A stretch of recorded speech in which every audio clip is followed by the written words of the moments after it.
Good morning, America. This is your silver son speaking, Jonathon. And today I am going to talk about history repeating. Our collective history. Welcome to today, the beginning of tomorrow. In the following words, I will try to briefly annotate our future and our past. Over the past 70 years, we have lived through these times of just a preview of what is to come. At every beginning, there is an ending. At every end of the era, there is a new beginning.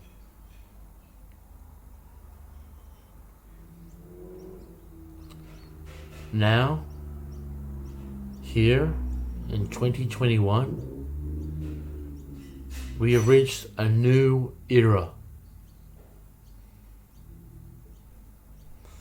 And with that comes an ending that is shown in the news, in the papers, shown by current affair programs and documentaries. So, welcome to tomorrow.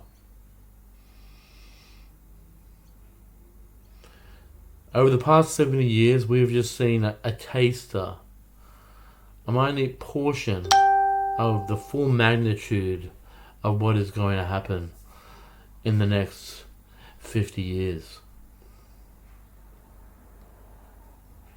It's supposed to wake people up, and it's supposed to alert people to the signs of the times. We live in biblical times, times of great misery, relief, duress, stress, wars, conflicts, pandemics of mental illness, crime, and so forth. So I'm here to wake you up and to tell you that we're living in biblical times. And this people, if you are here with me today, were told two stories at the beginning of this era, 50 years ago, in 1970. They were told two stories. One, that they are worth it. They are here to be witnesses to the story of Jesus Christ.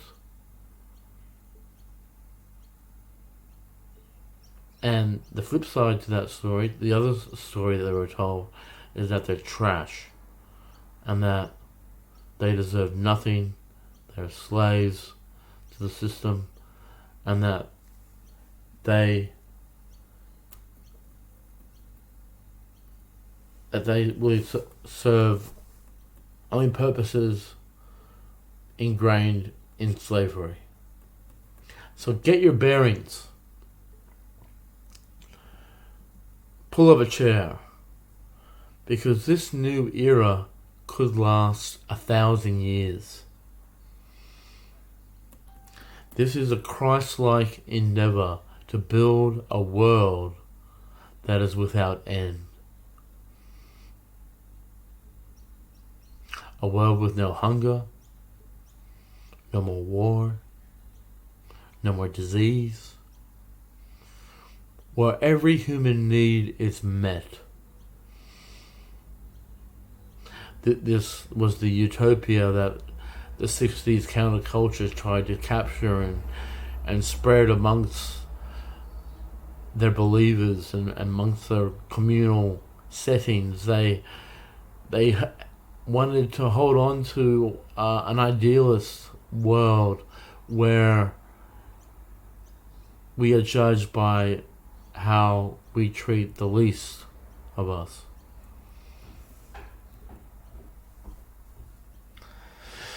This is the one love free world that I like to call. That's what I call it, the one love free world. And it is here now. People of this country have universal healthcare. They have a universal wage. They automatically get money deposited into their accounts.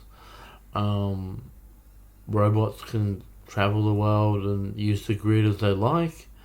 And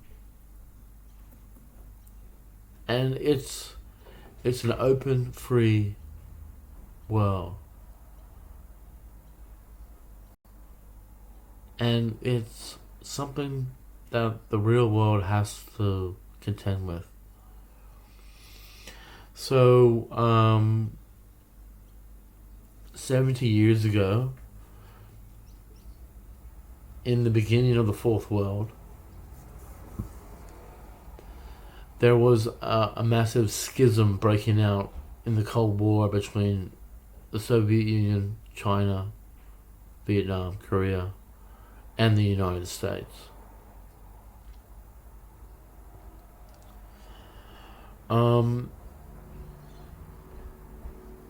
Talking about the war and everything and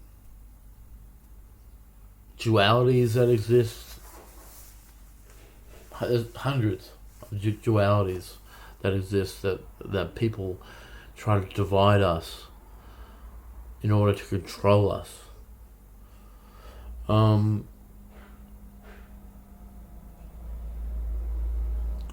So if we look how communism and democracy has been contested, China would say today it's not a communist country, that's socialist. America under Trump saw their democracy threatened. Democracy was tested. It's the people would swallow fabrications, falsehoods, lies, deceit, scandal, and no truthful fact could permeate these people's heads. They had a fixed setting of truths that could not unhinge or unbalance the framework of the lies that they have swallowed and the truths that they deny. It's like they're taking a pill on a daily basis and they're substituting their reality with something that does not exist. It's very scary to see people like this walking around in day-to-day environments with this type of mentality and mindset. These people could be responsible for the gulags. These people could be responsible for getting people killed in Congress, purely by what they believe, which, as we all know, is not real. So look at China today. They have come a long way. They're trying to maximize the deterrence of taking them on militarily.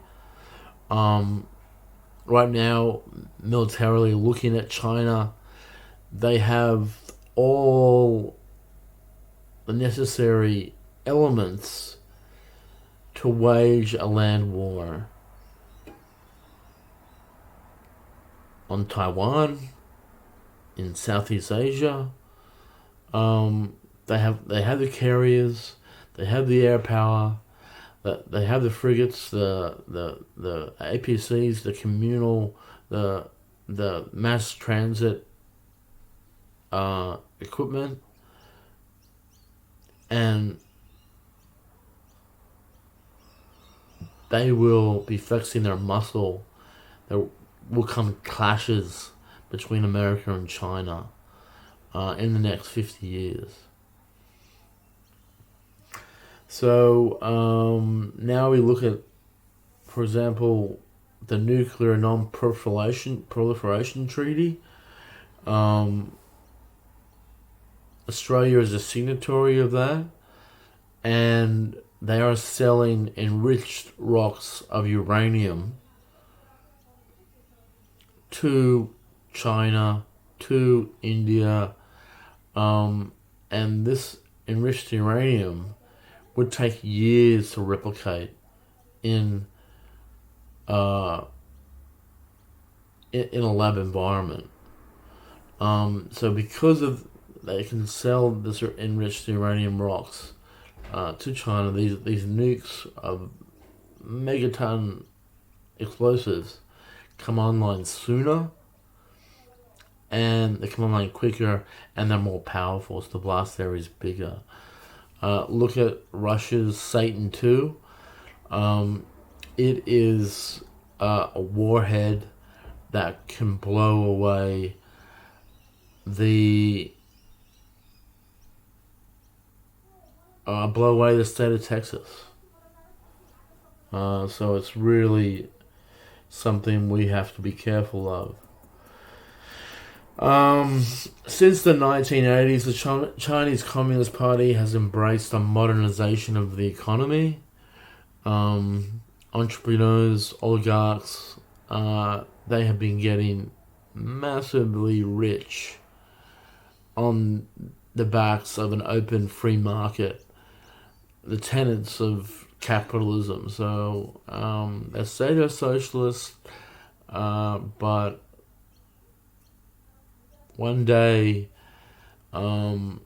these Communist Party members will be looking at what they've gained over the past 40 years since the opening up of China, and they will be thinking, I want what this entrepreneur has. I want that lifestyle.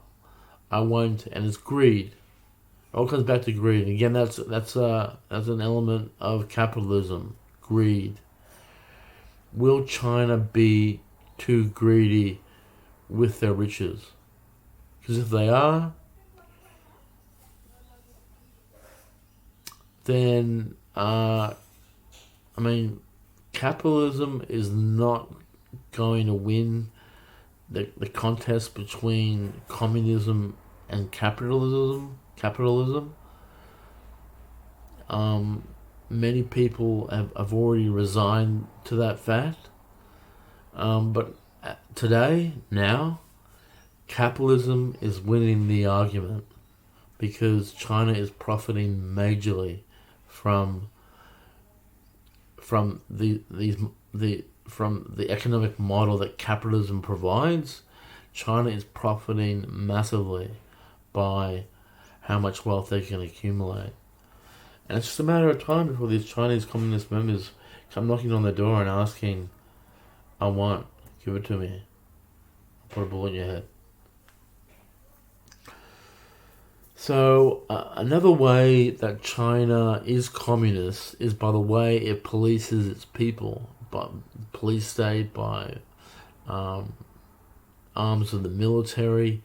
There is not one tribe, clan, or race of people in China that have not been the target of a police crackdown. The dehumanization, the torture,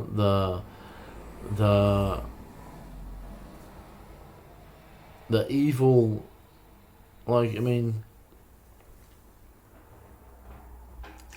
communism is an evil, and they adopt this robot kind of human parallel in regards to how the war is how it rages on. But there's not one tribe, class, or clan or group of Chinese people that have not been the target of a police crackdown. Like, this has been going on since the party came into power in the 40s and 50s. So everyone is scared. Everyone is worried. Everyone's worried they're going to have their freedoms taken away. They're not going to be able to travel. They're not going to be in charge of their own monetary affairs and so forth. So China has scared the majority of the populace into aligning behind them and being about China first in this regard. So now, tomorrow has arrived. We are now at the beginning of 1,000 years of peaceful rule. This is prophesied in the Bible and Revelations, in the book of Apocalypse by St. John of God. And it's a pre-millenarian type of ending to part 3, whereby the gates of heaven are open to the followers of Christ and those worthy. This does not discount against other ways of religious matters, Islam, Buddhism, Baha'i. I mean, I know that there are other ways that people can follow to attain it. I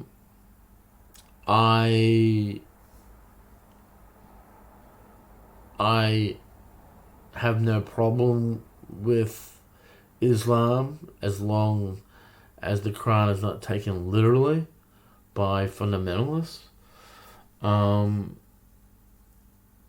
But the first century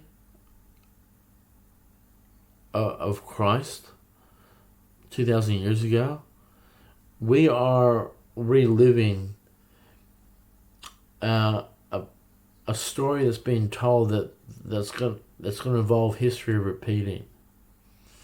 If we look back on the first 30 years, the 50s, the 60s, the early 70s, we see a war of light versus darkness.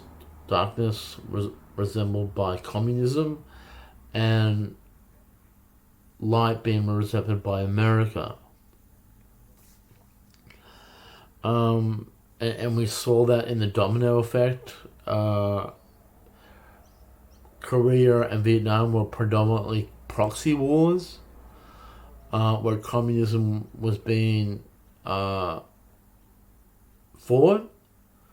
And this is going to be played out in the next 50 years on a much grander scale as China flexes its muscle and attempts to regain Taiwan, as it attempts to become a great superpower.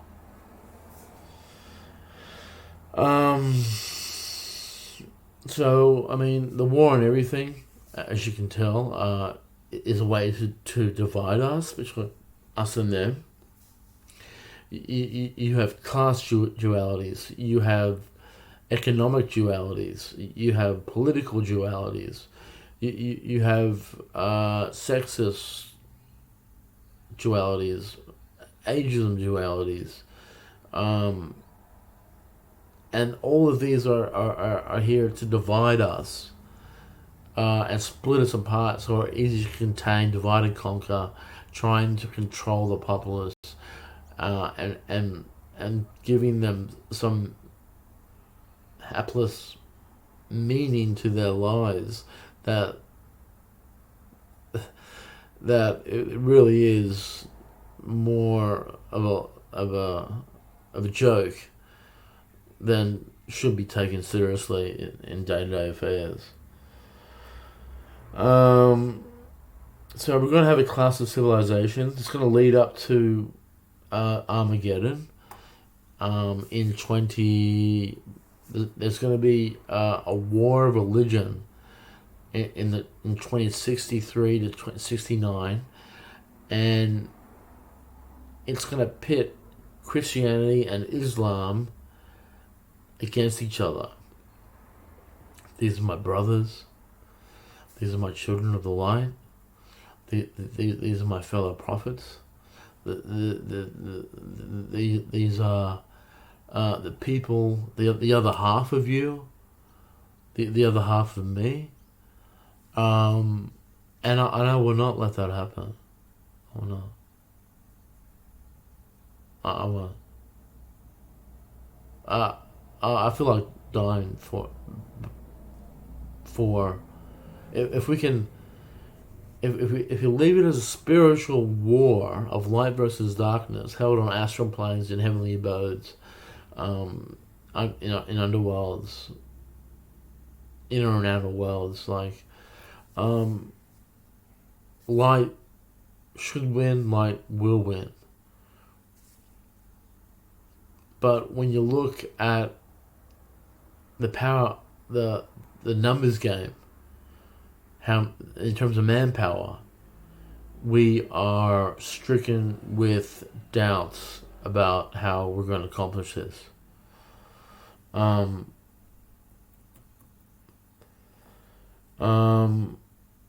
Yeah, so the domino effect, like the story of this people, you only have to go back to the massacre at Kent State, where the National Guard shot students, and there's a picture of a woman who's standing over a bloody body with the word slave. So this country likes to believe. They like to they like to satisfy their carnal, dark instincts. It does, with this masochism and sadistic behavior. It's really sickening. And that's what they feed on a daily basis. Is the flawed falsifications of humanity. So yeah, so President Xi Jinping of China is a post-millenarian.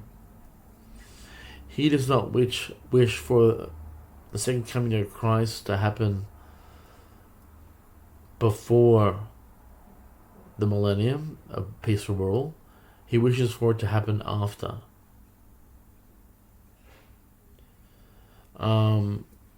Largely because of what they're doing with the Uyghurs in Xinjiang.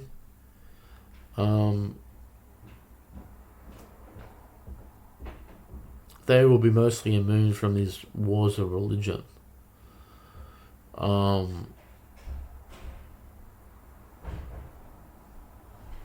America really has its hands full, and they need to start bringing the countries together in a coalition.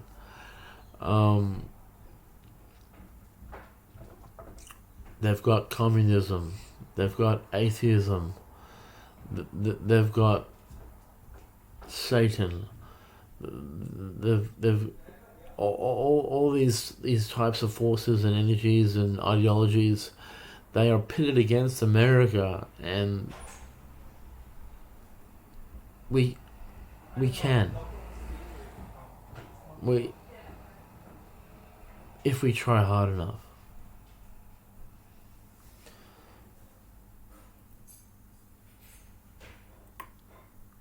Godspeed. So in this time,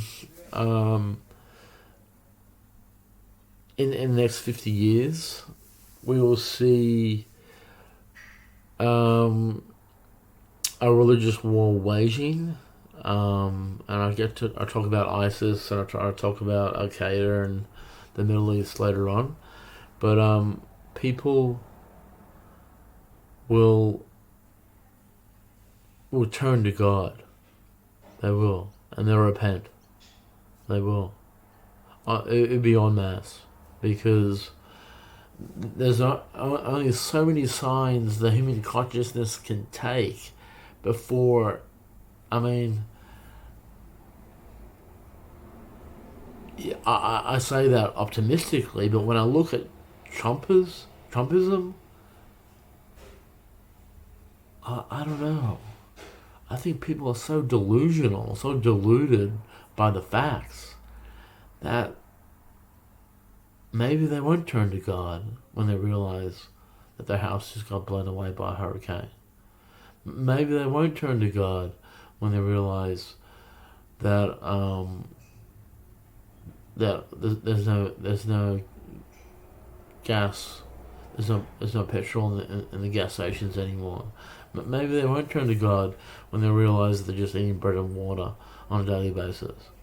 I mean, certain things have to change in people's lives for them to recognize the fact that they are forsaken people.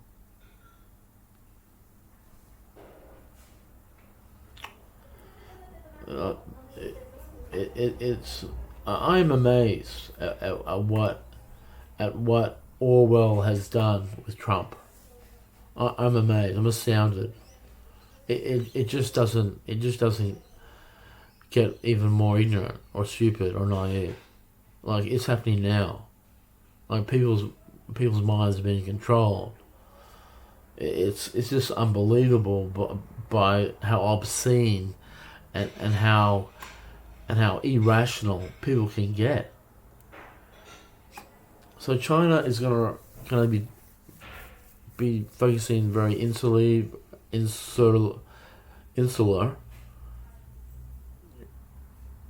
They're going to want to be able to protect their wealth.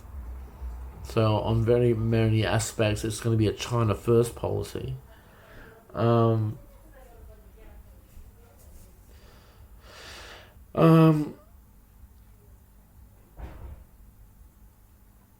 So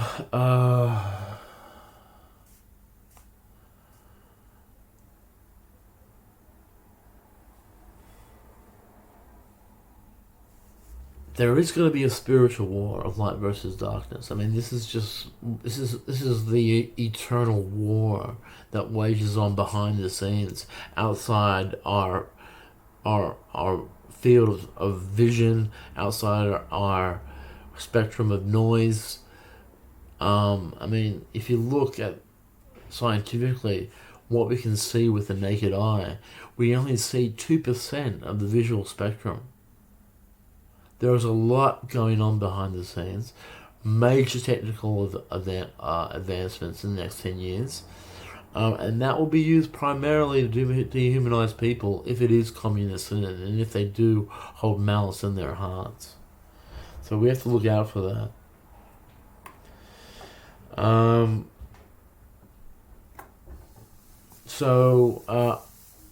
One of the agendas to the apocalypse was scorched earth. This goes back to Hitler. This originates in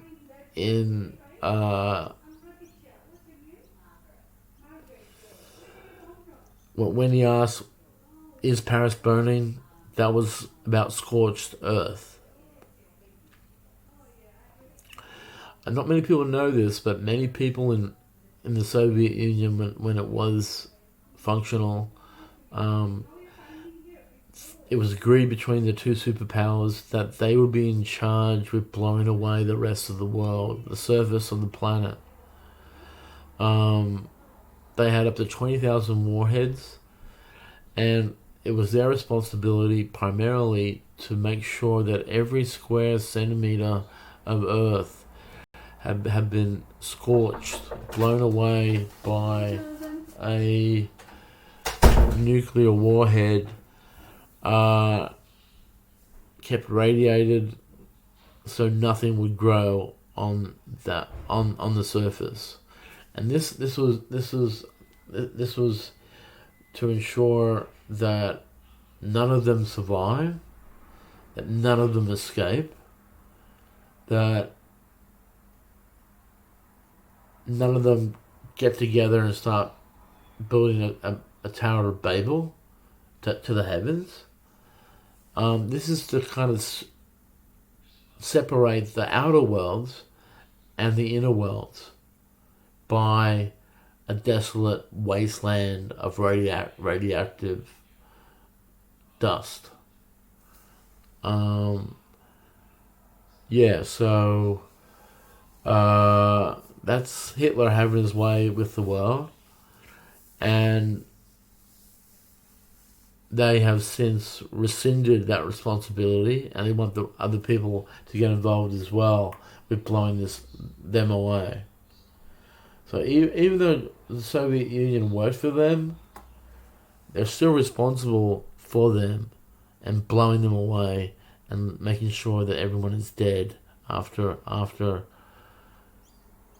World War III. But we don't want, as Christians, as believers, as humanitarians, as members of humanity, we do not want World War III to happen, because it is a world with an end to progress, advancement, scientific advancements, evolution. We want to learn to coexist with our adversaries, and that's something that we need to work on majorly. So part 3 and part 4 will be kicking off in the next 10 years. America has begun Operation Warp, when people will shift to the future linearly at warp, and they'll be time traveling, and that's all I have to say about that. So, like, in this story, the past 70 years, we've had a version of it told, which didn't really amount to anything. It was just more of a fickle, kind of non-substantial events. Like, our king was Elvis Presley. It was us versus them, United States versus the Soviet Union and China. Clash of ideologies. I remember even him was represented by a military colonel who was behind Ho Chi Minh's strategies inside the North Vietnamese army. That's kind of funny. 10 is the god that represents the number 10 has become a communist. That's something that he obviously knows the future is going to pan out for him, and he'll be lauded as a great master of metrics when it comes to economics and neo-Marxism. So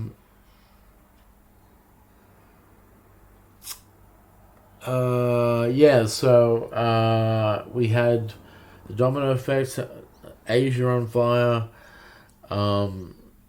Korea, Vietnam,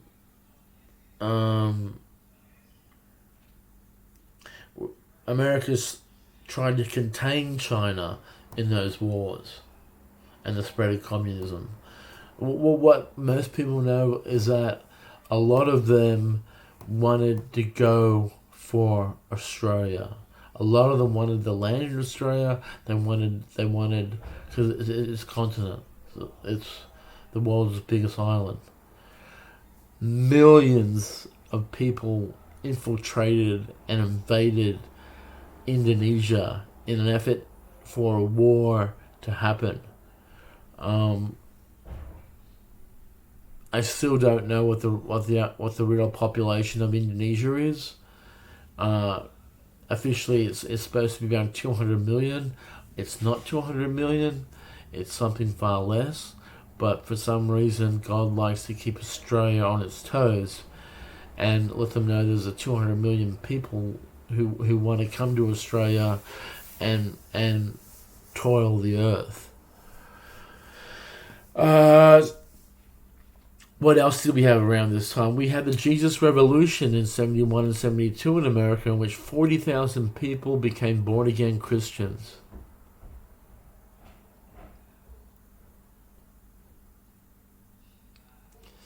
So this will happen in the future, after Jesus wins the war of light versus darkness, which is represented in dualities of various forms and shapes.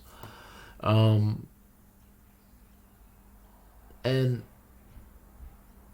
Jesus will return. But it always comes down to the one thing that is key to this happening, and that is the rebuilding of the temple. And the realigning or the situating of the Ark of the Covenant. I hear this in my sleep. I hear it in my dreams. If you build it, he will come. If you build it, he will come. It's taken out of Field of Dreams, which starred Kevin Costner. If you build it, he will come. So we have to build it. We have to do this in the next 50 years. And we have to do it in Israel, which they're going to be thinking secular, devil worshipping, atheists. What the Israel? So millions of them died in Indonesia. Millions. They were tortured to death. They wanted a government to go to war and invade Australia. They wanted to be the foot soldiers. Millions of them invaded and millions of them died in the 50s and early 60s. It was en masse. It was some real sick state of shit that was going on. And I can't believe these people call themselves human beings, because some of the stuff is gory, and it's just shocking to kind of think that this happened. But we are animalistic in nature. If we're more animal than most, it normally means satisfying evil, sadistic, hedonistic pleasures. So Indonesia is an evil place. I don't particularly like it or have much care for it, but it's one of the biggest palm oil countries in the world, and they're constantly creating palm oil, and I think there should be a ban on that. So history is repeating.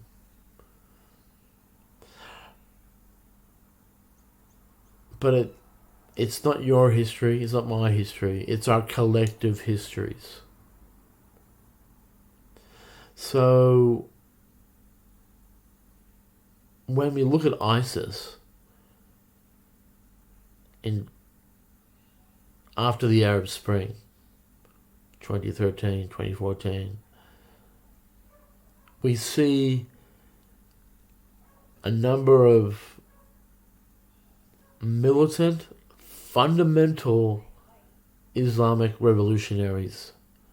And I'm all about revolution, but you don't take scripture literally unless it's meant to be literal.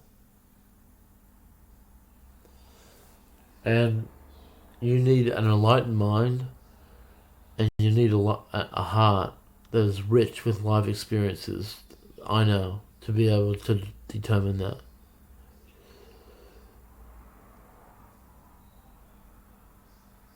And at the beginning of this stage in my life, 16 years ago, I saw on a documentary on SBS on Friday nights at 7:30 about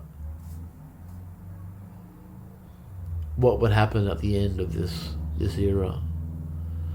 And it showed Saladin the Great Syrian king who invaded the rest of the Middle East, the Holy Land, Egypt, Libya, Algeria, Tunisia, Morocco, even Spain, and went to the north all the way through the Balkans, through Turkey, up to around Italy, and the walls. The Middle Ages, the walls of these towns were just too strong and too well built to they survived because of the masonry and how well the structures were built. Saladin the Great, I think, was kind of after the Grail. He was after Jesus' family.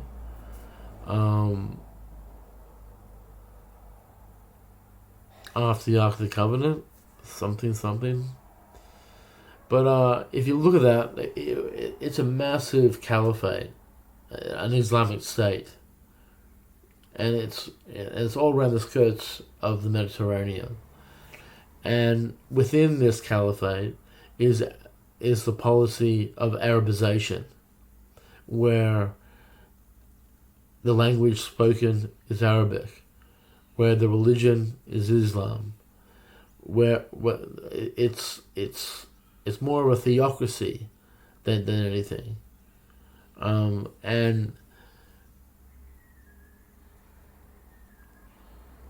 that was the third caliphate. So when we look at ISIS, they're repeating their collective history. Now, a lot of these people who would come out of Western countries, radicals, revolutionaries, that they had malice in their heart and they had murder on their mind. And their faith was blind. Their hearts were blind to the name and to the idea of God. They did not know God, but they believed wholeheartedly in the scripture and what it said. ISIS fought for one town that was in the southwest part of Syria. It had an Islamic name.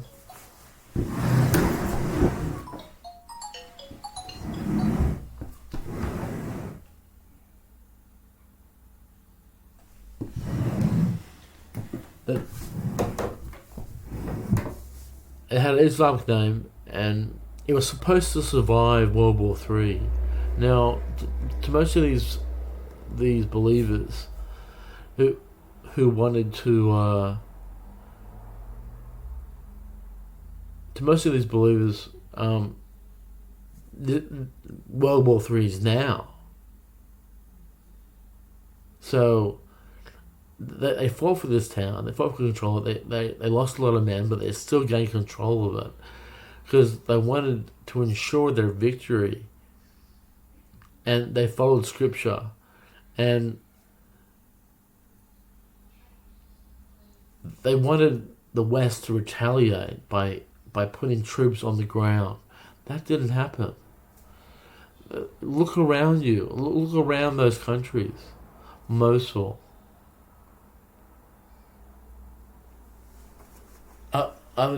they're in the middle of a desert. Like, not you don't have to be a military strategist to realize that this country, that Syria, Mosul, other parts of Iraq, Jordan, Syria, it's not a plentifully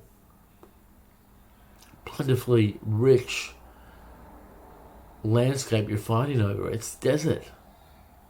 There's nothing here that can sustain them. So of course they were going to fail. A month later, that they lost the town. They disenfranchised. They're still trying to figure out what happened.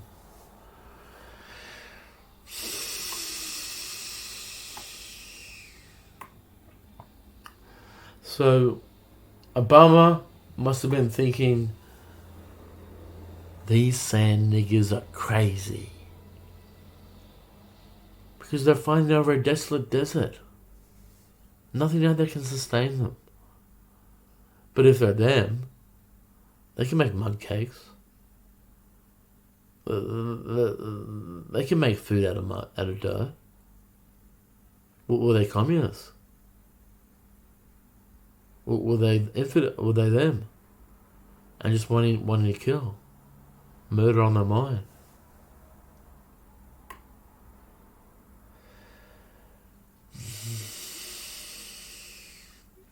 So Arabization was going on in Darfur, in Sudan, in between the early noughties of the third millennium. Like the Arabs in Sudan, well, they're not Arabs, they're black people. They're Sudanese, but they speak Arabic, and it's quite funny when you see other people in multicultural societies, all different races, speaking English in Australia. Hello? Hi, John. Yeah? I tried calling you on your phone. Yeah. Maybe you're busy. Do you remember physiotherapist Sarah? Yeah. She did review you last week, she said. Yeah. And she said she want to review you today. Okay. At 1:45. I'll see how I go. We have only 15 minutes left. Alright. Yeah, because Brown and she is going there as well. You can go with her if you want. Alright. Guess what should I tell Sarah? Are you coming or? No, not today. You're not today? No. Okay, you're not feeling good? I actually got other things to focus on. Okay. Yeah. All good then. Sorry about that, guys. That was my nurse Suraksha just checking up on me. We get checked on every hour because we have to make sure that we're not losing the plot and going batshit crazy during COVID and lockdown.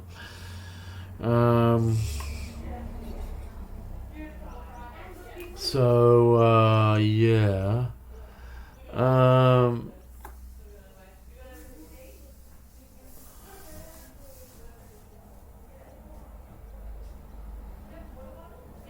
So many people are aware that Jesus will return after 2 millennia. Now you have to figure out, will Jesus return after the day he was born, or the day that the temple fell?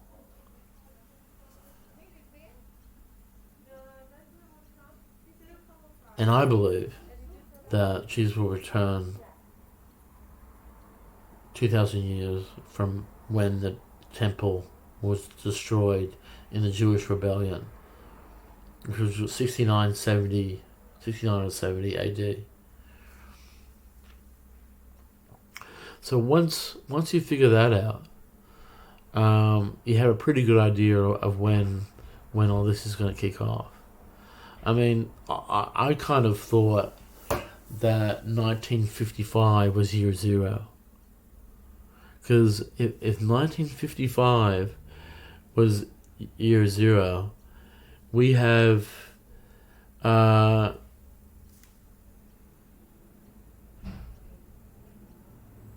we're at year 66 AD.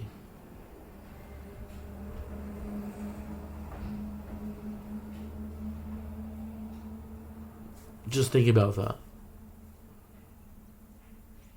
Just think about how, what if Jesus was to return in the next few years? If 1955 was year zero. And we had World War II. There's only, apparently there's no more World War II soldiers that are still alive, but God, number 10, God, number 11, had told these men of the greatest generation that if you fight, there'll be a place for you in heaven. So I get nervous, I get worried when I realize that this could be 66 AD, because we only have so many years to go until Armageddon. But you come back to, if you build it, he will come. We haven't built anything. We haven't built anything. So how can he come? You see where I'm coming from? They need that temple. It's key. So fundamental Islam, at its most conservative, at its most strictest, it does not condone the practicing of the faith of other religions.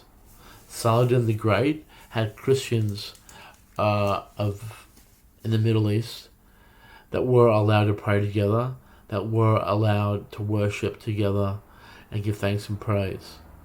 Saladin the Great would let Christian, if they fought for him, that he would condone that. But in a lot of other areas in the Middle East, especially Saudi Arabia today, they would not allow the practicing of the faith on Arabic soil. And that's pretty hardcore. That's pretty hardcore, saying that your God now has no place on this land, when God is universal and God can go with you anywhere as long as he's housed on the inside within. So since we're at the beginning of this story, look to the stories that are being told, and ponder the future of what is to come. Because we're getting a glimpse, a preview, and history will repeat in a number of areas.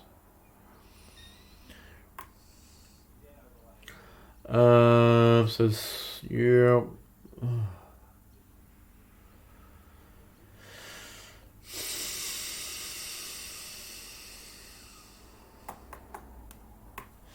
So, where are we? ISIS and Al Qaeda are pre-millenarian movements. They want Armageddon now. They want World War III now. And they're trying to get a place in heaven by committing themselves to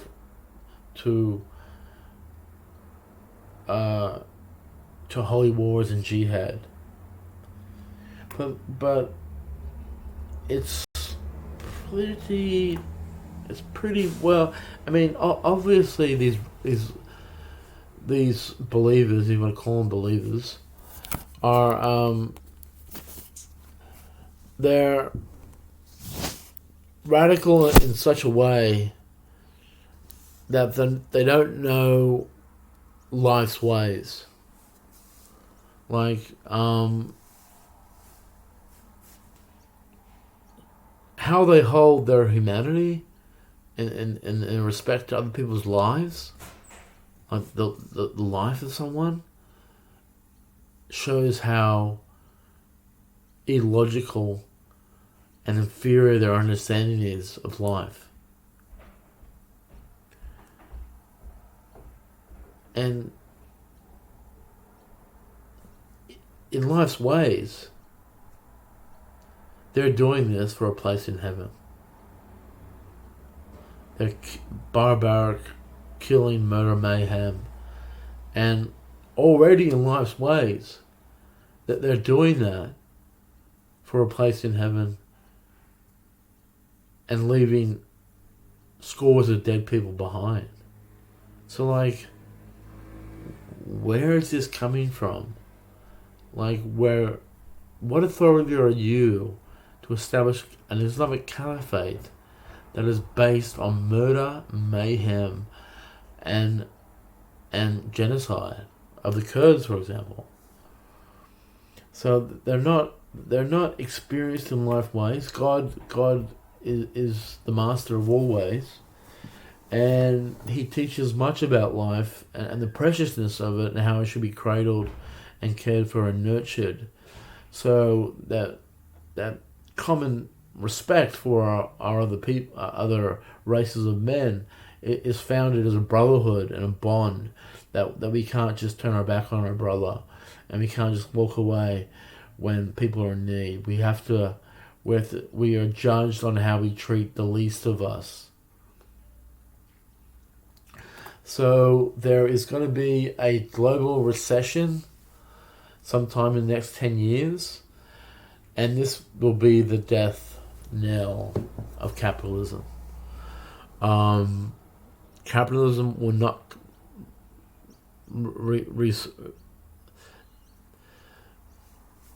one military general in the United States Army predicted that by 2030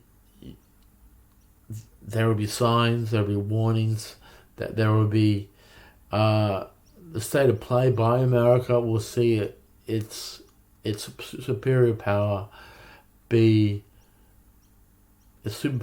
questioned and be legitimized,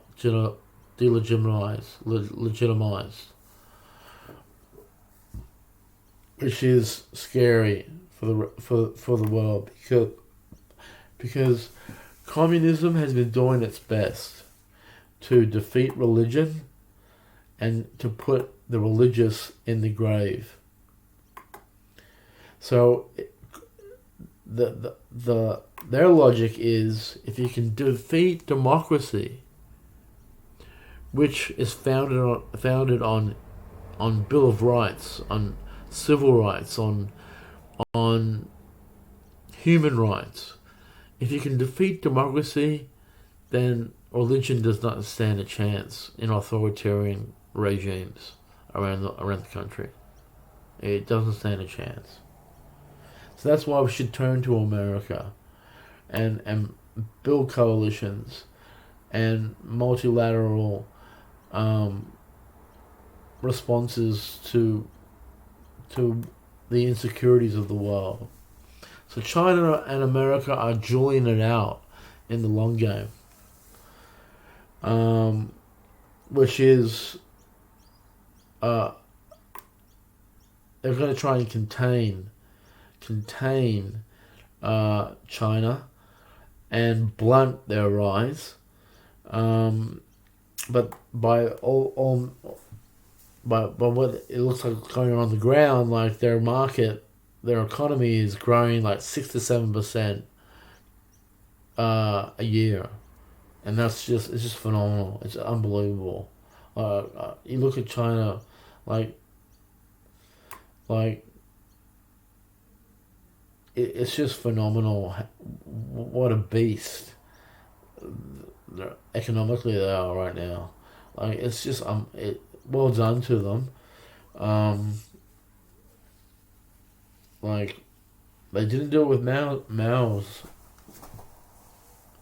They didn't do it with a little red book, like a little green book, whatever it was. This is what the free market was able to deliver them once they followed their principles. So yeah, that's about it. That's all I have to say right now. So yeah, hopefully that can give you some idea of what we're facing next 50 years.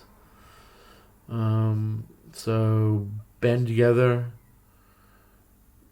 give thanks and praise on a daily basis, show gratitude, and realize that we're not gonna be here forever, unless we do something about it, and that's bringing an end to war, bringing an end to poverty, bringing an end to disease, giving everyone the dignity and respect of a just life, and ruling out a just war. So history is going to repeat. Is it historical that that a nuclear warhead from Pakistan could be retrofitted to fit inside a suitcase to be transported to New Jack City, New York? Is it historical in a previous version of this life, this world, this country, the world, the planet? Is it historical? Yes, it is. It happened.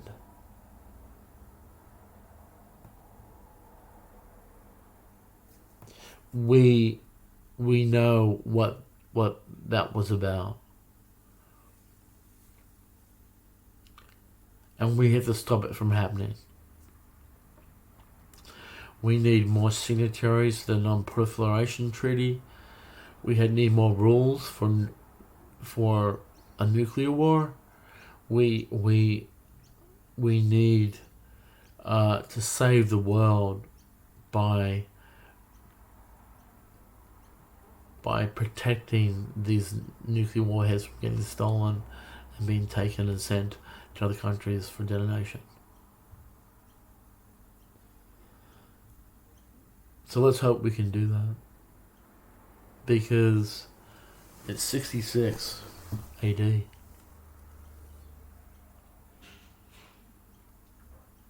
And we're not out of the woods yet.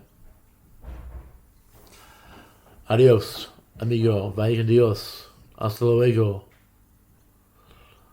Moon, love, light. Adios.